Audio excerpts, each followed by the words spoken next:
Cyberabad commissionerate పరిధిలో అంతరాష్ట్ర దొంగల ముఠా పడబడింది. 5 సభ్యుల నుండి 3 కంటైన్మెంట్ ఫిల్టర్స్, 6 రౌండ్స్ బుల్లెట్స్, భారీగా నగదు, కత్తులు స్వాధీనం చేసుకున్నట్లు సైబరాబాద్ సిపి స్టీఫెన్ రవీంద్ర వెల్లడించారు. కరుడు కట్టిన అంతరాష్ట్ర గ్యాంగ్ను అరెస్ట్ చేశామని తెలిపారు. పూణే నుంచి ఈ మూడు వచ్చినట్లు సిపి పేర్కొన్నారు. ఈ నెల 8న హైదరాబాద్ వచ్చిన నిందితులు షాపూర్ నగర్లో ఉంటూ బ్యాంకులు, జ్యువెలరీ షాపులు చోరీ చేసేందుకు ప్లాన్ చేశారు. ముఠాలోని నిహాల్, చిత్ సింగ్లను కలిసి టాటా ఇండికా కారు చోరీ చేయగా అమర్ సింగ్, లక్కీ సింగ్, నిశాంత్లు స్క్రూ డ్రైవర్లు, ఇతర పరికరాలు తీసుకొచ్చారు. ముందుగా షాకర్ నగర్లోని ఓ జ్యువెలరీ షాప్లో రెక్కి నిర్వహించారు. జ్యువెలరీ షాప్లో చోరీ చేసిన తర్వాత కారులో పారిపోవాలని ప్లాన్ వేసుకున్నారు. అయితే 11వ తేదీన రాత్రి షాపూర్ నగర్లోని ఆదర్శ బ్యాంక్ దగ్గర అనుమానాస్పదంగా తిరుగుతుండగా పోలీసులు రెడ్ హ్యాండెడ్గా పట్టుకున్నారు.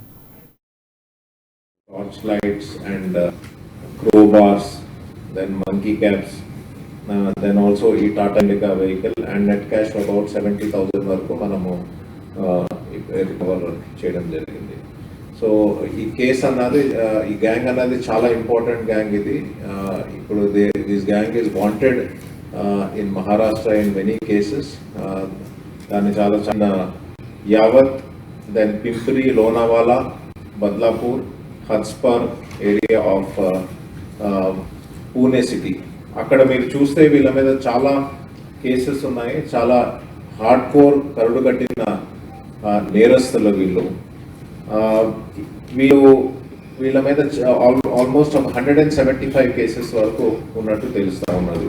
అమర్ సింగ్ మీద